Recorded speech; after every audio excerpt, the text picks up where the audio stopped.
Hello students, आगे आज stats हम स्टार्ट करेंगे FY सेम 1 में।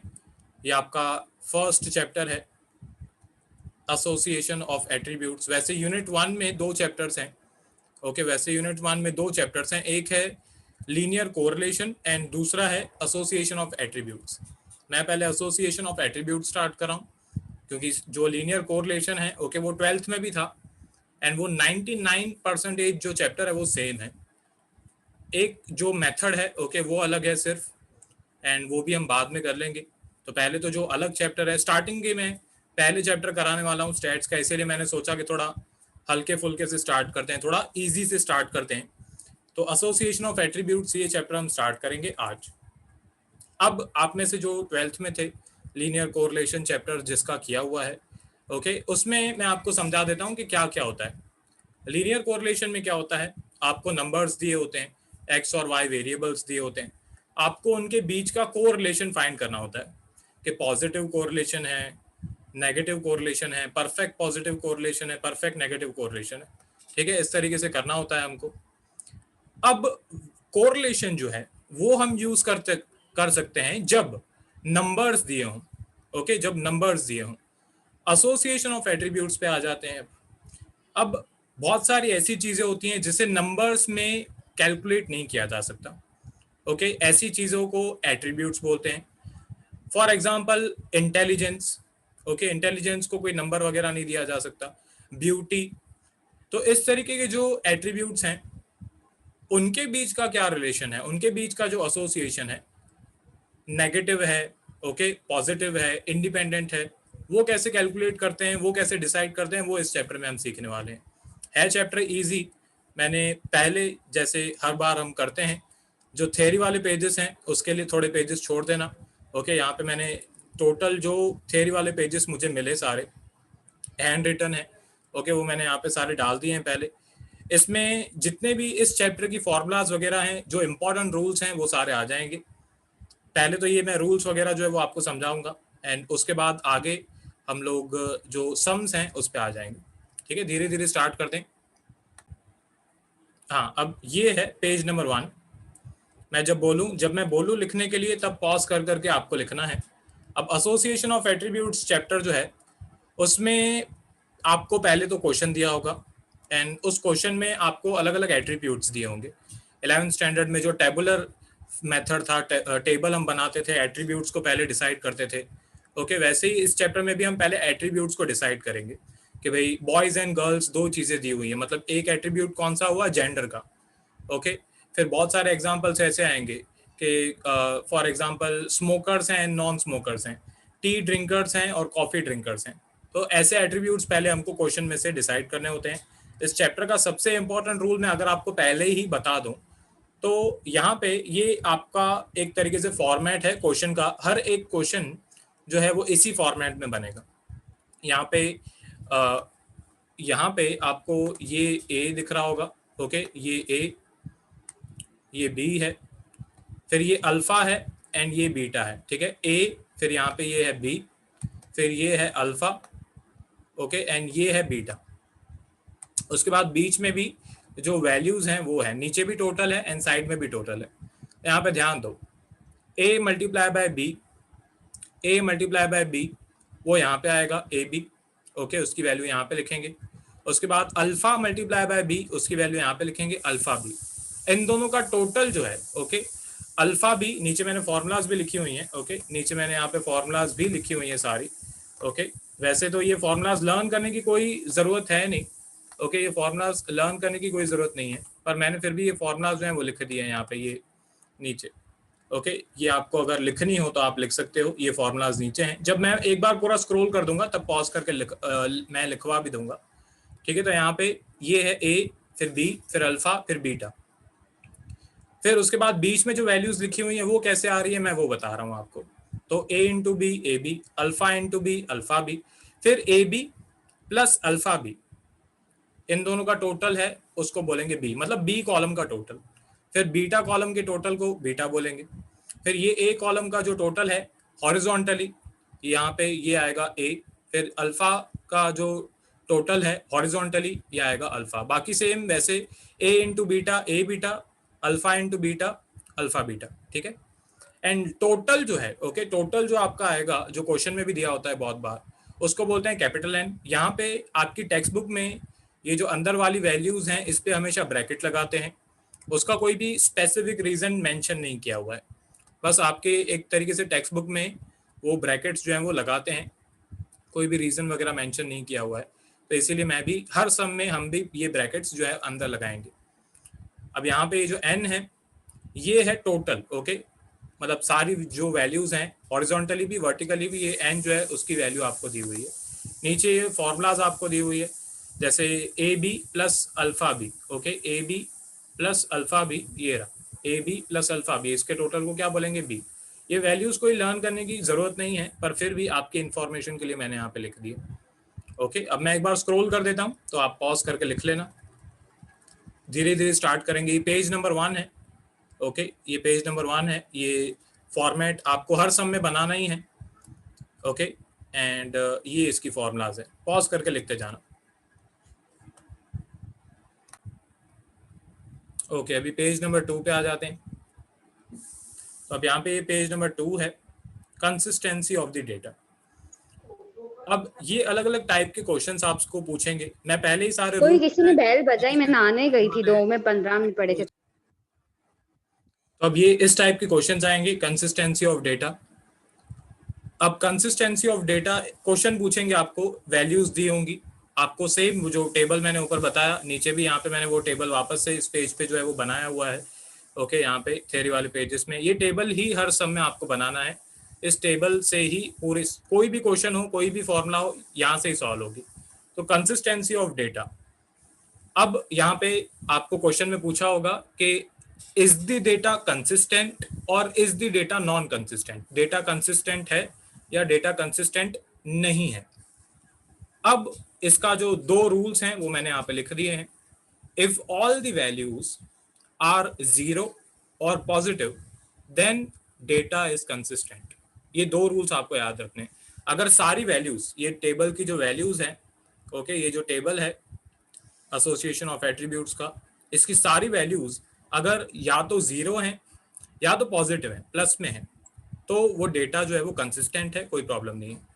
अगर एक भी वैल्यू नेगेटिव है, okay, if any value is negative then the data is inconsistent. अगर कोई भी वैल्यू इस टेबल की नेगेटिव हुई, माइनस में हुई, मतलब वो डेटा इनकंसिस्टेंट है, ओके। तो ये आएगा आगे, ये टेबल मैंने बताया हुआ है। अब उसके बाद methods of determining types of association.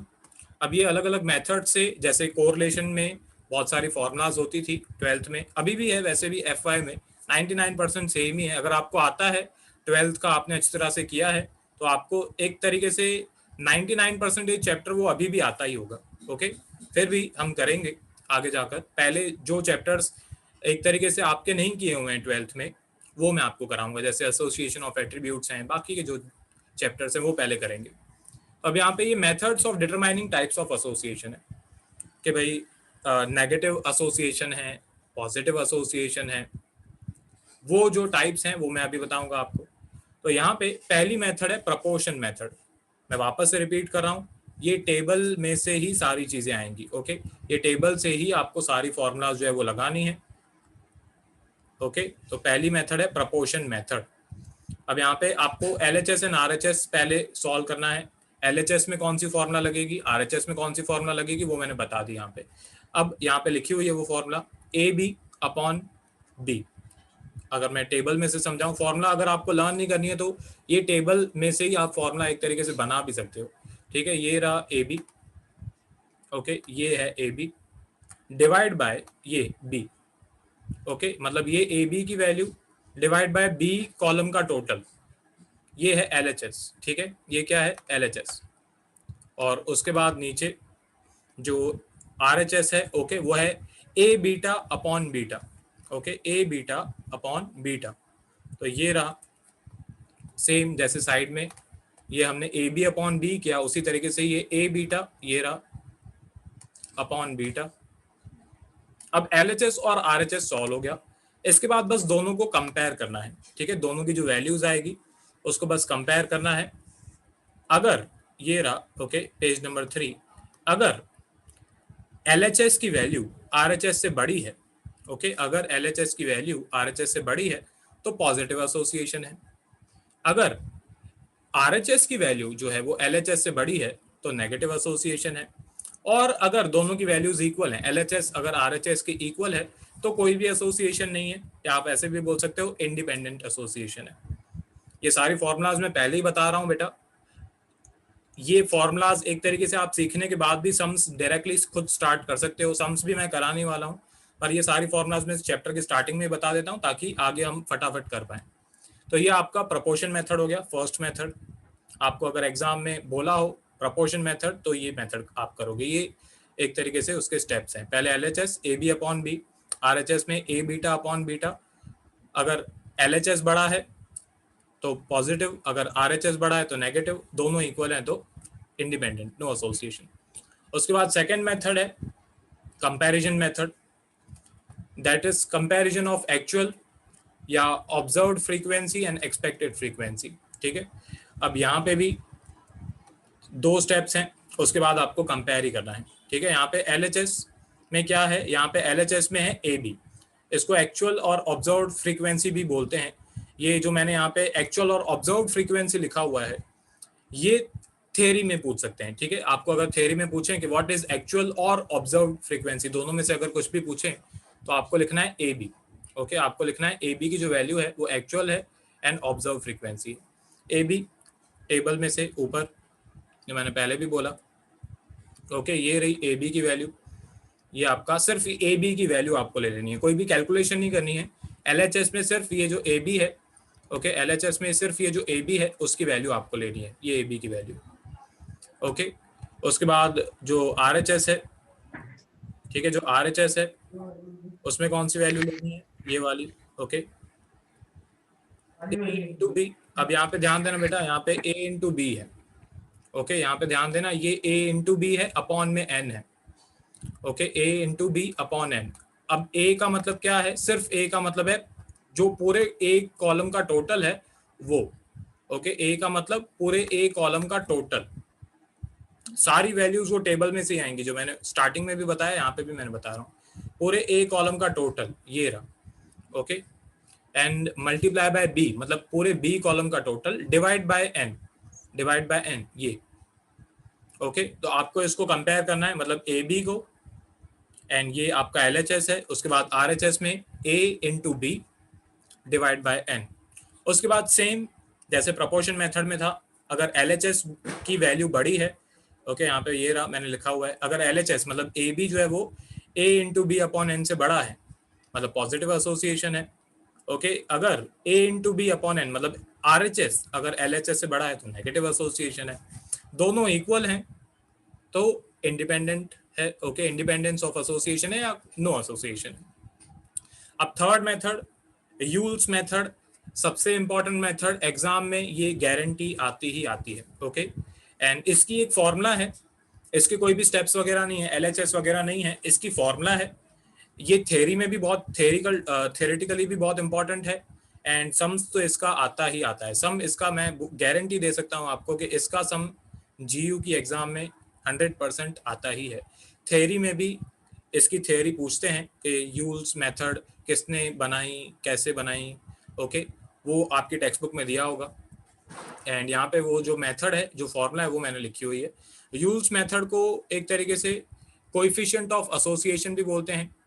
Okay, मैं वापस से रिपीट करता हूँ, यूल्स मेथड को कोएफिशिएंट ऑफ एसोसिएशन भी बोलते हैं, शॉर्ट फॉर्म में Q भी बोलते हैं, कैपिटल Q भी बोलते हैं सब। और इम्पॉर्टेंट बात, अगर आपको एसोसिएशन का कोई सम दिया हुआ है पर ये नहीं बताया हुआ है कि आपको कौन सी मेथड अप्लाई करनी है, तो आप यूल्स मेथड अप्लाई करोगे।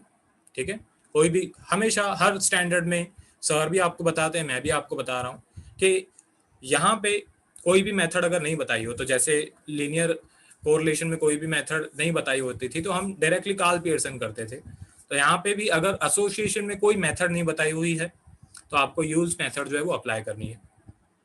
तो अब यूल्स मेथड की जो फॉर्मूला है वो मैंने यहाँ पे नहीं लिखी हुई है, ये जो फिगर है बेटा ये ऐसे ही है, ये डायगोनल्स के बारे में है, ये मेन डायगोनल या एंटी डायगोनल, चैप्टर से रिलेटेड नहीं है। ठीक है, चैप्टर से रिलेटेड नहीं है। ये जो है यूल्स मेथड, ये भी कोई फॉर्मूला नहीं है, ये बस याद रखने की एक तरीके से याद रखने की ट्रिक है। ओके, फॉर्मूला ये है यूल्स मेथड की, ये फॉर्मूला है Q equals to A B into alpha beta minus A beta into alpha B, फिर divide by A B into alpha beta plus A beta into alpha B. ठीक है, याद रखने में थोड़ी मुश्किल है, यहाँ पे ऊपर माइनस की साइन है, नीचे प्लस की साइन है, बाकी ये ट्रिक है। ओके, इस ट्रिक से आप याद कर सकते हो ये वाली फॉर्मूला। ठीक है, डायगोनल बनाया हुआ है इस तरीके से ये डायगोनल आपको दिख रहा होगा, ऊपर माइनस की साइन, नीचे प्लस की साइन, और फिर डायगोनल याद रखो खाली। ठीक है, ये याद रखो, बाकी फॉर्मूला आराम से याद हो जाएगी। ठीक है, ये एक लाइन है, ओके, फिर ये एक लाइन है इस तरीके से, फिर ये एक लाइन है और ये एक लाइन है। अब ये लाइंस के बेसिस पे बस आपको फॉर्मूला याद रखनी है। बस एक पॉइंट आपको ये याद रखनी है कि ऊपर माइनस है, नीचे प्लस है। अब वापस से वो टेबल पे आ जाते हैं, क्योंकि हर एक सम, कोई भी मेथड हो, कुछ भी पूछा हो, ये टेबल तो बनेगा ही बनेगा। तो अब यहाँ पे जो डायगोनल्स थे, ओके, वो मैं वापस से बना देता हूँ। ये है ए बी एंड ये डायगोनल पहला बना A B into alpha beta. ठीक है, नीचे आ जाते हैं वापस, जो फॉर्मूला कर रहे थे हम लोग उस पर आ जाते हैं। ओके, जो फॉर्मूला कर रहे थे मैं वो वापस आपको दिखा देता हूँ। ठीक है, नीचे ये रही फॉर्मूला। ठीक है, A into B multiply by alpha into beta. ठीक है, उसके बाद दूसरा जो है, ओके, माइनस में जो है, ओके, ये रहा A into beta multiply by alpha into B. तो ये एक तरीके से ये जो डायगोनल है वो आपको याद रखना है, एंड ऊपर माइनस की साइन है, नीचे प्लस की साइन है, बस ये यूज मेथड की फॉर्मूला है। ओके, अब यूज मेथड में कोई भी एलएचएस और आरएचएस नहीं होता है। यूज मेथड का जो आंसर होता है उसके बेसिस पे हम डिसाइड करते हैं कि पॉजिटिव एसोसिएशन है, नेगेटिव एसोसिएशन है या इंडिपेंडेंट है। तो उसके जो स्टेप्स हैं वो यहाँ पे लिखे हुए हैं। यूल्स मेथड का एक और जो रूल है वो भी यहाँ पे मैंने लिखा हुआ है कि जो यूल्स मेथड का आंसर है वो हमेशा -1 और +1 के बीच में ही आएगा। वापस से रिपीट करता हूँ, यूल्स मेथड का जो आंसर है वो हमेशा -1 और +1 के बीच में ही आएगा। अब इसका इंटरप्रिटेशन कि कैसे हम ये डिसाइड करेंगे कि कौन से टाइप का एसोसिएशन है। तो अब अगर Q की वैल्यू एग्जैक्टली 0 है, ओके, Q की वैल्यू एग्जैक्टली 0 है, तो देयर इज नो एसोसिएशन, मतलब इंडिपेंडेंट एसोसिएशन है। अगर एग्जैक्टली Q की वैल्यू 0 है तो। उसके बाद अगर Q की वैल्यू जो है वो एग्जैक्टली +1 है तो परफेक्ट पॉजिटिव एसोसिएशन है, जैसे कोरिलेशन में होता था। ओके, अगर R की वैल्यू एग्जैक्टली +1 है तो परफेक्ट पॉजिटिव कोरिलेशन है। वैसे यहाँ पे अगर Q की वैल्यू एग्जैक्टली +1 है तो परफेक्ट पॉजिटिव कोरिलेशन है, एसोसिएशन है, सॉरी। उसके बाद Q की वैल्यू अगर एग्जैक्टली -1 है, ओके, तो परफेक्ट नेगेटिव एसोसिएशन है। उसके बाद दो और टाइप्स हैं। अगर Q की वैल्यू 0 और 1 के, 0 और +1 के बीच में है, ओके, मतलब एग्जैक्टली 0 भी नहीं, एग्जैक्टली +1 भी नहीं, 0 और +1 के बीच में, ना 0 ना +1, उनके बीच में, ओके, तो वहां पे पार्शियल पॉजिटिव एसोसिएशन है। और अगर Q की वैल्यू -1 और 0 के बीच में है, ना -1 ना एग्जैक्टली -1 ना एग्जैक्टली 0, पर इन दोनों के बीच में, ओके, अगर इन दोनों के बीच में है तो वहां पे जो एक तरीके से एसोसिएशन है वो पार्शियल नेगेटिव एसोसिएशन होगा। ठीक है, इसके बाद ये सबसे इंपॉर्टेंट स्टेप व्हाट्सएप वाली भाषा में यहाँ पे लिखा हुआ है, जो दो चीजों में एसोसिएशन फाइंड करना है उनको ए और बी में लेना है। ये सबसे इंपॉर्टेंट स्टेप है इस चैप्टर का। इसी एक तरीके से स्टेप नहीं, इसी एक रूल की वजह से आपका कोई भी सम आराम से सॉल्व होगा। आपको यहाँ पे एट्रीब्यूट्स दिए होंगे, मैंने चैप्टर की स्टार्टिंग में बताया, क्वेश्चन रीड करके पहले आपको एट्रीब्यूट्स डिसाइड करने होते हैं। ओके, अब उसके बाद एट्रीब्यूट्स जब डिसाइड हो जाते हैं तो क्वेश्चन की लास्ट लाइन पढ़नी होती है।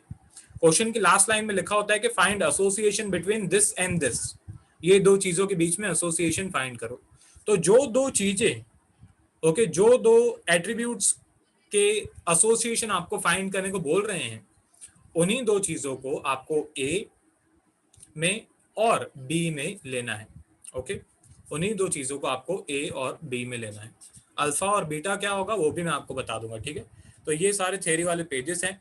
मैं एक बार सारे थ्योरी वाले पेजेस स्क्रॉल कर देता हूँ, तो जो लोग ऑनलाइन देखेंगे ये लेक्चर, ओके, वो पॉज कर करके लिखते जाएं। टोटल 6 ही पेजेस हैं, तो 6 पेजेस एक तरीके से ये रूल्स वाले पेजेस हैं, प्लीज लिख लेना। मैं धीरे धीरे स्क्रॉल करते जाता हूँ, पॉज करके लिखते जाना बेटा प्लीज।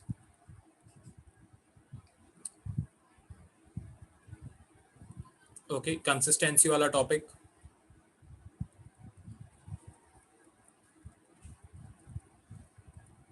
ओके, कंसिस्टेंसी वाले टॉपिक में कोई भी फॉर्मूला नहीं है। ये एसोसिएशन ऑफ एट्रीब्यूट्स का वापस से टेबल बनाना है, ये टेबल, ओके, हर फॉर्मूला में बना दो तो ज़्यादा अच्छा। फिर ये मेथड्स, पहले प्रोपोर्शन मेथड, स्टेप 1 LHS की वैल्यू, RHS की वैल्यू, ओके, उसके बाद इसका इंटरप्रिटेशन, ओके, कि पॉजिटिव एसोसिएशन कब है, नेगेटिव एसोसिएशन कब है, और इंडिपेंडेंट एसोसिएशन बोलो या नो एसोसिएशन, वो कब है। ये फर्स्ट मेथड हुई। उसके बाद सेकेंड मेथड है कंपैरिजन मेथड। यहाँ पे ये LHS की वैल्यू है, ओके, AB, इसको ऑब्जर्व्ड या एक्चुअल फ्रीक्वेंसी भी बोलते हैं। RHS इसको एक्सपेक्टेड फ्रीक्वेंसी भी बोलते हैं। थ्योरी के लिए भी ये इंपॉर्टेंट है बेटा, A/B/N। उसके बाद इसका इंटरप्रिटेशन, पॉज करके लिखते जाना। ये पॉजिटिव एसोसिएशन, ये नेगेटिव एसोसिएशन और नो एसोसिएशन, ठीक है। उसके बाद थर्ड एंड सबसे इंपॉर्टेंट मेथड सम्स के लिए भी, ओके, और थ्योरी के लिए भी। थ्योरी इसकी आपकी टेक्स्ट बुक में से प्लीज रीड करना। वो सब अगर मेरे से हो पाएगा तो मैं अगले लेक्चर में इसकी थ्योरी की भी फोटो आपको दिखा दूंगा। तो टेक्स्ट बुक अगर नहीं है तो थ्योरी भी आप कर सको, ठीक है। ये जो है ये याद रखो, ओके, ये याद रखो, ये फॉर्मूला को याद रखने की ट्रिक है, ओके, ये याद हो जाएगी तो फॉर्मूला भी आराम से याद हो जाएगी। ये फॉर्मूला है, ठीक है, और फॉर्मूला का इंटरप्रिटेशन कि कब पॉजिटिव है, कब पार्शियल पॉजिटिव है, कब परफेक्ट पॉजिटिव है, सब कुछ, ठीक है। एंड ये पूरे चैप्टर का सबसे इम्पॉर्टेंट रूल, बुक जो भी इस चैप्टर की आप बुक बनाओ उसके पहले पेज पे लिख देना, ओके। तो मैंने स्क्रॉल कर दिया, अब आगे बढ़ते हैं, सम्स पे आ जाते हैं हम लोग। अब यहाँ पे है ना, सम्स में मैंने पहले से ही टेबल्स जो है वो बना के रखे हुए हैं, क्योंकि हर एक सम में टेबल बनता ही है।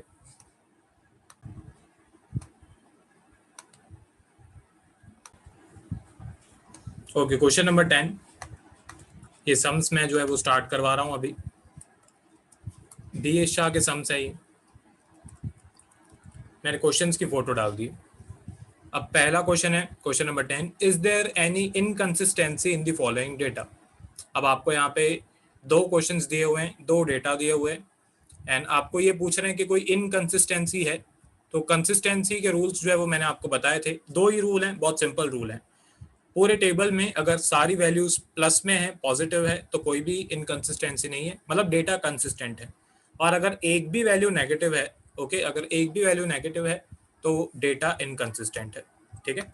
तो यहाँ पे स्टार्ट करते हैं। ये फर्स्ट जो पार्ट है वो मैं यहाँ पे करवा रहा हूँ। टेबल आपको इसी तरीके से बनाना है, ओके। यहाँ पे टेबल जो है, ओके, ये रहा A, ये रहा B, फिर ये रहा अल्फा, ओके, ये ऊपर है बीटा, एंड बीच में भी सारी वैल्यूज वगैरह मैंने लिख दी।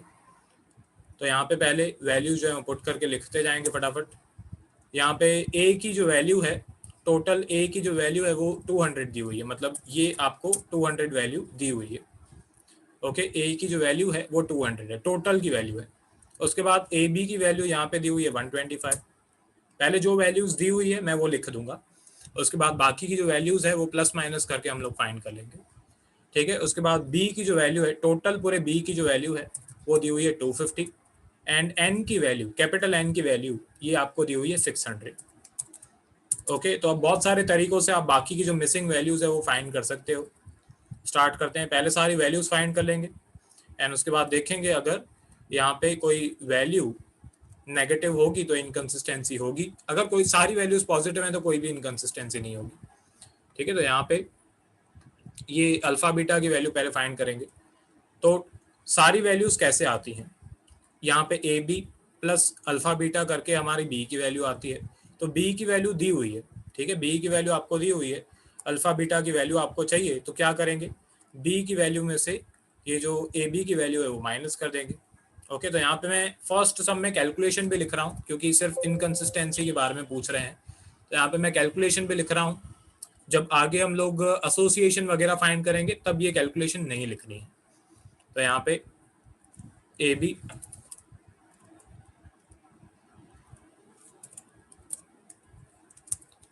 Plus alpha B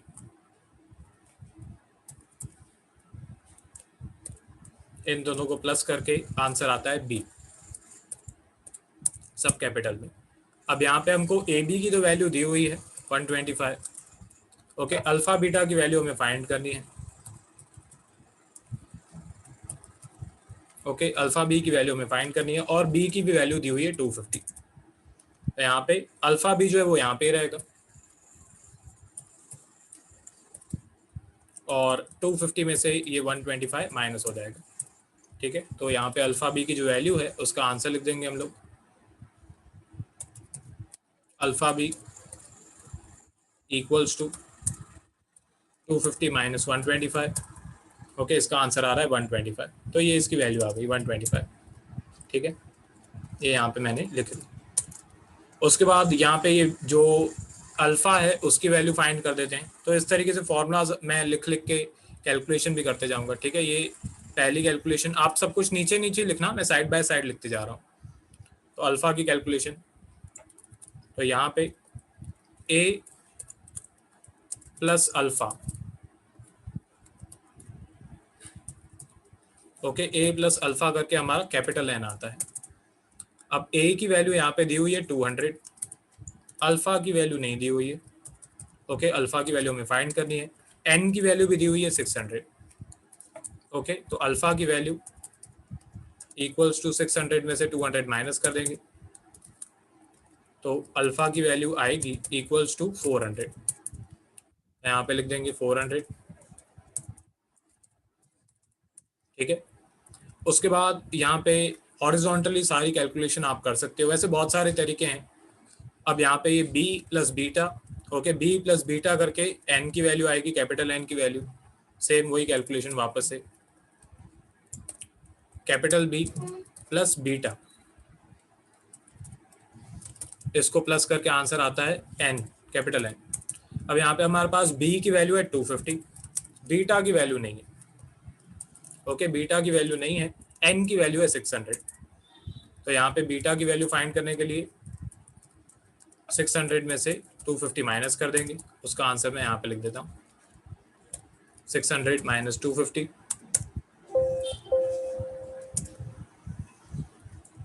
350। ठीक है, अब बाकी इसी तरीके से कैलकुलेशन आपको लिखनी है सारी, बस दो कैलकुलेशन और लिखनी है, जैसे ए बी और alpha beta. A B plus alpha beta करके आंसर क्या आएगा, ए आएगा। तो वो कैलकुलेशन जो है वो आपको जिस तरीके से मैंने यहाँ पे लिखा है उस तरीके से आपको लिखनी है। फिलहाल तो मैं फटाफट जो है वो सॉल्व कर देता हूँ। 200 में से ये 125 माइनस कर देंगे। ठीक है, ये 200 है, ये 125 है, इसमें से माइनस कर देंगे तो 75 आ गई वैल्यू। उसके बाद यहाँ पे ये 400 है अल्फा की वैल्यू, टोटल की वैल्यू, एंड 125 है अल्फा बीटा की, अल्फा बी की वैल्यू। ठीक है, तो ये 400 में से 125 माइनस किया तो वैल्यू आ गई 275। इसकी दो कैलकुलेशन आप यहाँ पे कर देना। ठीक है, अब यहाँ पे कोई भी वैल्यू नेगेटिव नहीं है। ओके, तो यहाँ पे कोई भी इनकंसिस्टेंसी नहीं है, तो हम यहाँ पे लिखेंगे देयर इज, पहले लिखेंगे no, there is no inconsistency.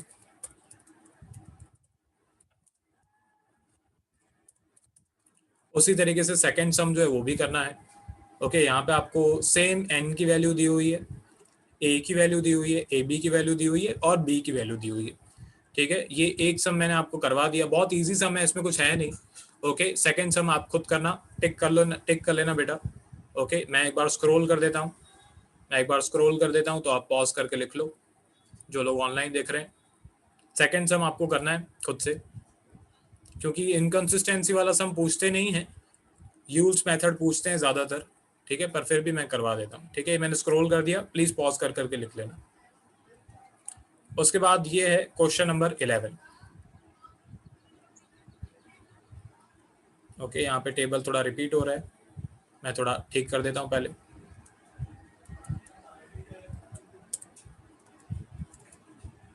Okay, अब यहाँ पे ये क्वेश्चन नंबर 11 है। यहाँ पे पूछ रहे हैं 800 students appeared in an examination. Total 800 students जो है वो एग्जामिनेशन में आए, मतलब ये आपका कैपिटल एन आपको दिया हुआ है। टोटल स्टूडेंट्स 800 थे एंड वो एग्जाम देने आए थे। ओके, तो ये कैपिटल एन में मैंने वैल्यू लिख दी। अमॉन्ग देम 600 वर बॉयज। अब ये जो है ये एक एट्रीब्यूट है, ठीक है, तो एट्रीब्यूट जो है वो भी मैं यहाँ पे लिखते जाऊंगा।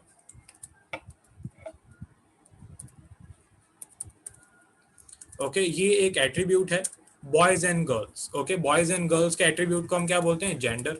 तो ये एक एट्रीब्यूट है जेंडर। ओके, दूसरा एट्रीब्यूट भी यहाँ पे ऑब्वियसली दो एट्रीब्यूट्स तो दिए ही होंगे हर समय।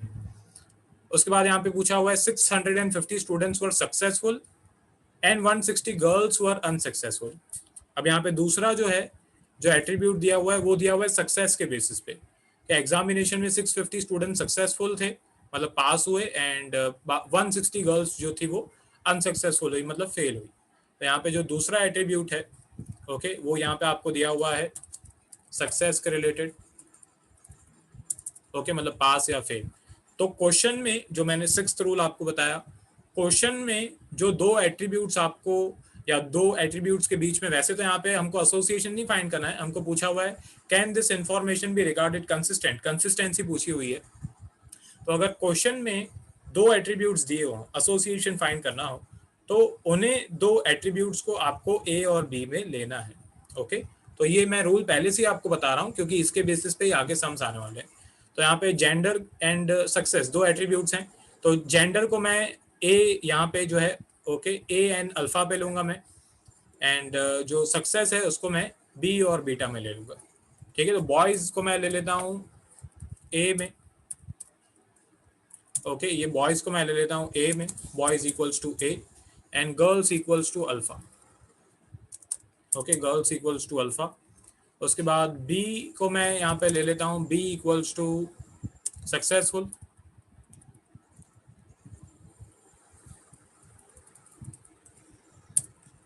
यहाँ पे लिख देता हूँ।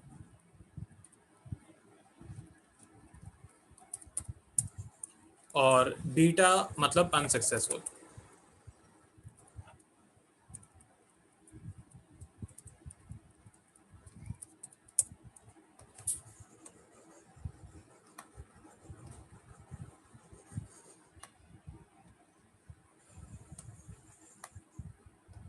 ओके, ठीक है, अब यहाँ पे जो वैल्यूज हैं वो भी पुट करते जाएंगे। टोटल एन की वैल्यू तो हमने पहले से ही पुट कर दी 800।